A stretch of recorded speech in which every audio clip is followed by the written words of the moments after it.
مرحبا بكم في قناة عصر العلوم. اليوم سنتحدث على 3 أنواع حيوانات غريبة الشكل ولدت نتيجة تهجين بيولوجي بين حيوانين مختلفين.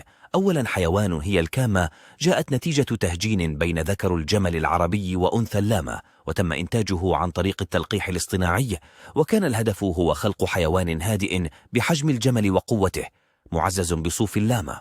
أما الحيوان الثاني فهو كلب الذئب الذي ولد نتيجة تزاوج طبيعي بين بعض سلالات الذئاب الرمادية والكلاب الشبيهة بالذئاب مثل بيرج الألماني وكلاب الهاسكي السيبيرية وكلاب ألاسكا مالموت، وكان هدف هو إنتاج حيوان أليف وغريب المظهر أكثر جاذبية للمشتريين.